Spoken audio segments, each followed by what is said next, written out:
When were you born and where? 13 September 1922. I was told. I can't prove it. I You was don't. told by my parents. You don't have any birth certificates? No. Okay, and you were born in. Warsaw. And your full name and how it is spelled? Arthur. Yeah. It was in Polish was Shafir. Yeah. In English, altered to sound more Anglo-Saxon, Schaefer. Okay. And how would you? And what? Who is composed? Who is in your direct family? With my parents, of course. Yep. And one brother and two sisters. Yeah.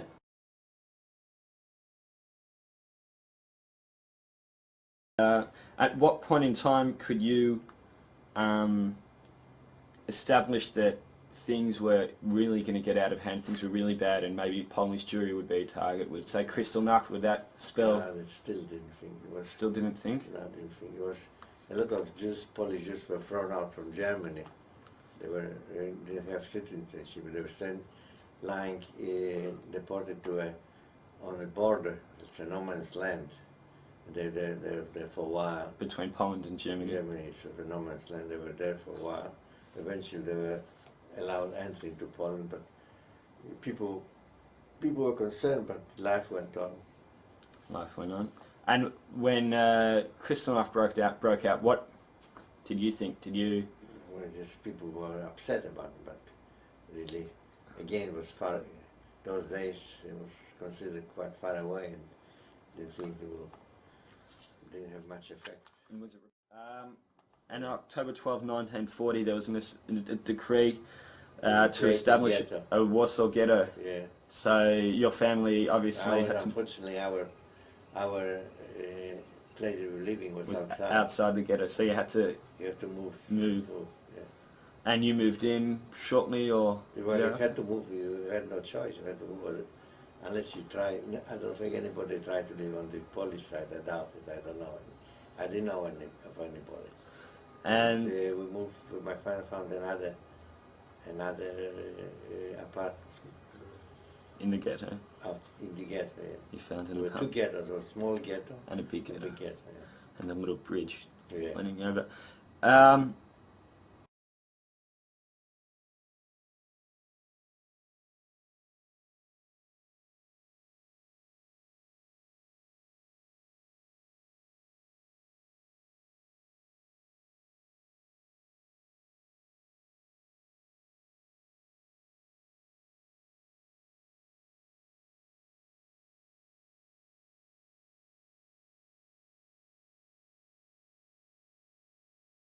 And so, did you weren't allowed to take many possessions, I'm assuming, into the ghetto? No, just basically what you could carry? We didn't have much, so we took whatever we had. And my father, we used to leave my father salvaged some of the tools and merchandise that we had, and we used to sell it. We lived from that. You lived from all that. Yeah. And what were conditions like in the ghetto? Did you have a sole dormitory with just your family, or did you have to live with other families? We had our small apartment. We were by ourselves.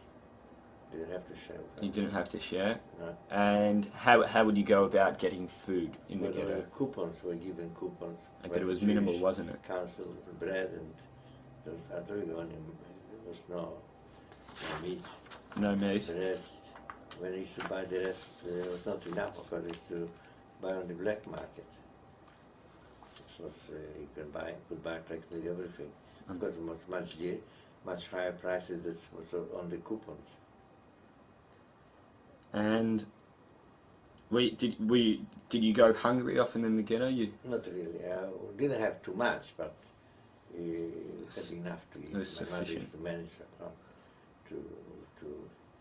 to buy things and And manage. what activities were there in the ghetto? You said before you were a bit bored, so you went rushing. Activity there, first of all, was quite a self-help. A lot of people from smaller towns were thrown into ghetto. Also, they were the worst off because they couldn't carry. They could be 50, 60 kilometers out of Warsaw. Yeah. And they pushed into Warsaw ghetto, and they couldn't carry very much.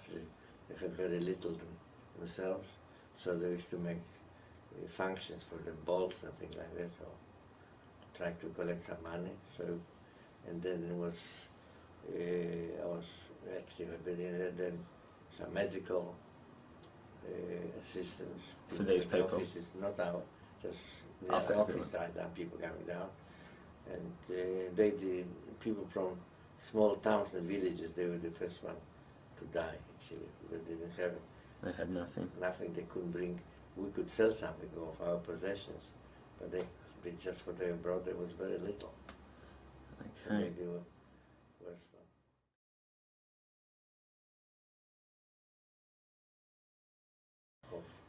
And, Stuff, yeah. and did this raise spirits when America joined in the war effort? Or? Yeah, but yeah, even before that, people were saying, like my father and others, it will finish in spring. Like in 1940, everybody thought it would finish in spring. People were living under illusion. Don't know why but there was a lot of them. So that will finish any minute. Any There were rumours circulating in mid-1942 about deportations and that they were Yeah, imminent. it's even before even, but nobody, people didn't believe it. But how did these rumours come about? Someone came to our place. It was I think 42. I think he was from a town. Don't know, remember. Not that far from Warsaw. He told us that. Was he a Jewish man? Yeah, of course. Yeah. He's distant relation. It's one place that put the Jews in a valley and they shot them. In a valley. Valley, yes. But someone didn't believe him. No one believed him. People didn't believe him. But Some people believe. We half believe, half didn't believe. Didn't really. No, because nobody thought that such thing can happen. So it was beyond comprehension. But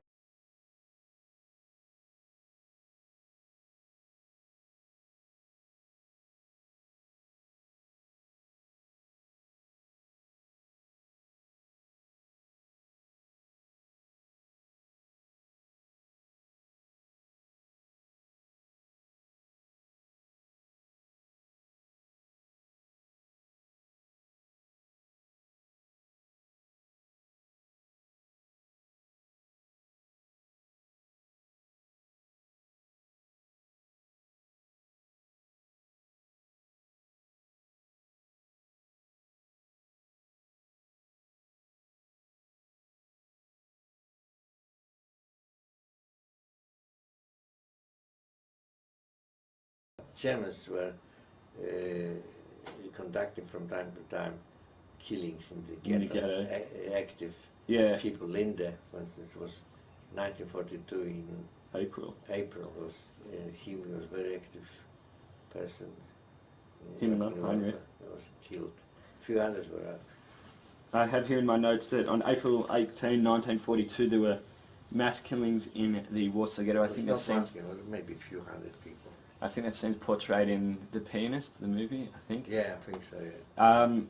Were you were in the ghetto at that Yeah, time? oh, yeah, of and course. and what did you happen? Were you absolutely disgusted? Where people were well upset, of course, nervous, but for that just one thing and that can contend with. But some people didn't connect. Didn't have the big picture. If someone got killed, people got. You can walk in the street. Suddenly you get a sixth sense, suddenly you see from a distance some commotion. So try to run away because they are rounding up people in the street quite often. And take them out and kill them. And don't know what happened to those people. Sometimes they release them, sometimes put them in some hard work and they came home again. But you try to avoid all this sort of walking the street because you do not sit at home all the time. It's crowded and you get very bored, so you go out a bit and try to avoid being caught. Okay. And was death a daily occurrence in the ghetto? Oh, You'd see yeah, dead bodies everywhere? Yeah, from when people are hungry, there are two ways they happen. Either they get very thin or they get very swollen. I don't know why, I have a medical explanation for that. So you walk in the street and we're sitting in the, like begging. Yeah. All torn garments, and also saw some dead people lying and covered with newspapers. Was there would some be other took off their clothes, was covered in newspapers. It was felt that was a common occurrence. common occurrence. Yeah, you get hard and you walk past. And would Sorry, but we do there's nothing. nothing you could do. But something we gave them little, but we didn't have much to give.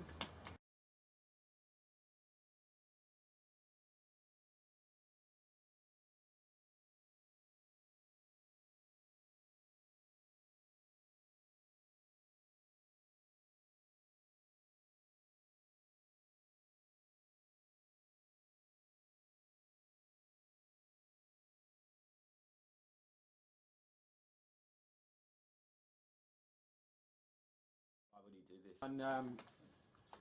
On July 20 or 21, 1942, when It's a big Chenyak, announcement. when there was a big announcement Yeah, that resettlement. deportations were to begin. It was not called deportation, resettlement. Resettlement to the east. Yeah. And when Chenyakov killed himself, committed suicide on 21st, I think. on the 21st, I think it was too. Did this news spread throughout the ghetto? Oh yeah, people were worried then. And did they know why he No. committed suicide? And were you in the ghetto at this point, or you were Yeah, I was in the ghetto. at that point in I time? mean, maybe I was working outside. But on the weekends you came to the ghetto. And And people were thinking, like everyone for himself, if you have someone working for the Germans, they will be safe. yeah, So my family thought they would be safe because of me. because of you. And did your brothers or sisters work for the Germans? My Janine worked for in a German clothing factory. And she got job. like you Yeah, out in no, the she ghetto. was in the ghetto. Yeah, but In the she ghetto. worked in the ghetto. Together, yeah. Okay, and did people know what this euphemism? But people Resettlement. suspected, but nobody knew for sure. Like, I don't think people were about that time already about 90% sure that something very bad. Yeah. But exactly, I don't think anybody knew. And the Germans, it was like order people to go. It was people were hungry, so to entice them to go for the resettlement, was issue 3 kilos of bread, I think, and some jam. So people. Did they actually give this or no? Yeah, they gave. Yeah. Where in the Umschlagplatz? Where? Where Umschlagplatz. they gave it to them there? There, I don't know where.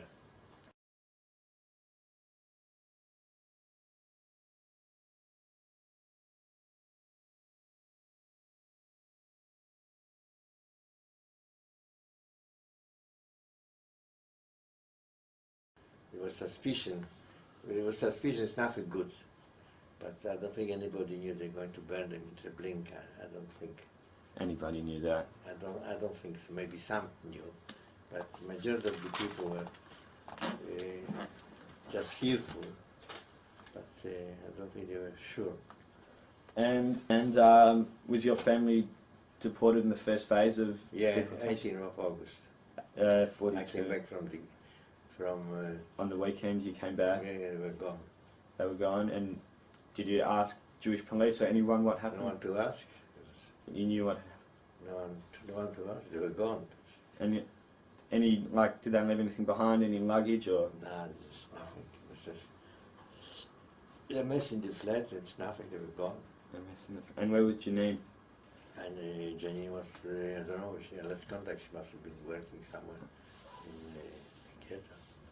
Okay. And did I you? came by myself to the flat and was no one there. And then what happened when you found out they were gone? Obviously, Gone. It's incredibly nothing I upset. could do. Nothing you could do. I And then kept on working. On Monday, you went back to work. Yeah, to the German, to the garage. Yeah. Do you know their fate where they went? No. Did they actually go to Treblinka? No, Auschwitz? You don't no know. idea. One I know, I was told by the neighbors that they were gone on the 18th. And Rounded up and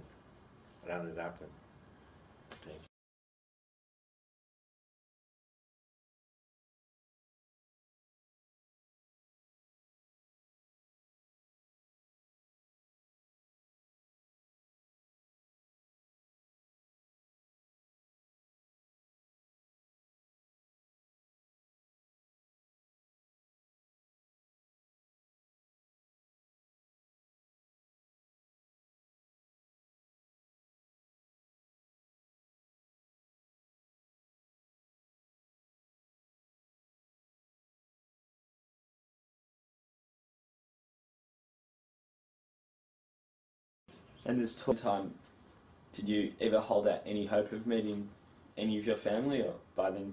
Didn't think much. Didn't think they would survive. Janina I thought she would survive. Because she was working? She was escaped on the Polish papers, took to Germany. Her girlfriend helped her. But how did you know this? You said you lost contact with her. No, I somehow managed to establish a contact with her in Germany. Don't remember how exactly, but I knew she was in Germany. And so how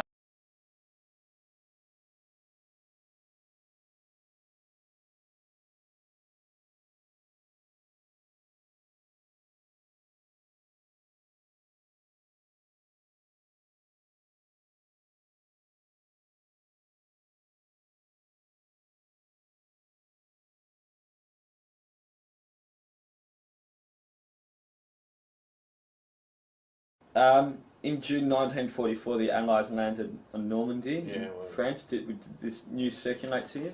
We knew about it, but it was in the paper, but really was not much discussion about it. Did this raise hopes? Like, Pardon? did you think that the war would then end soon? Well, we hope so. And then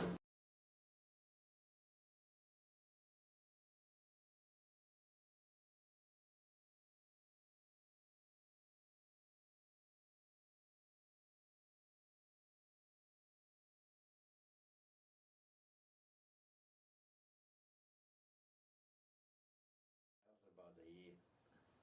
And when the Russians came, they We were free to go. But where would you go? I want to go back to Poland, to home. So I got out of the camp. It was chaos, nobody knew what was going on. So got on a train, some trains going, and it was, I remember we stopped at Lake Balaton overnight. It was freezing cold. Where's Lake Balaton? It's in Hungary somewhere. But with the Russians, when they liberated you, were they friendly? Were they welcoming? Yeah, Russians were quite friendly. I met some Russian sergeant. He asked me to give him a shave, so I gave him a shave. You gave him a shave? The Austrians became very humble. Before they were so sure of themselves. You could see practically overnight they started to play up to the Russians to get some favors. You could see what a change, unbelievable. A few days before, they on top of the world. A few days later, they really nobody. It's like they scared of the Russians. And why would that? Because why was that? Because they Germans. lost. Yeah. Yeah, they lost. Okay. You went on the train. Train and then another train, and then sometimes I had to walk a bit to catch a train. I don't remember exactly the detail. Yeah. And eventually arrived in Warsaw in May '45. So it took. What happened when you arrived in Warsaw? Well, someone, I forgot now, people gave me to sleep over there for a few nights. What, people you knew from before? No. Just walk in the street and someone offer you to stay in their place. And I stayed a few places, and I started went to Jewish committee to looking for. And there was a Jewish committee set up after them? Set up here to look for my parents, but I couldn't find any, no record. And then I find out, I went to look for the family that helped Janine.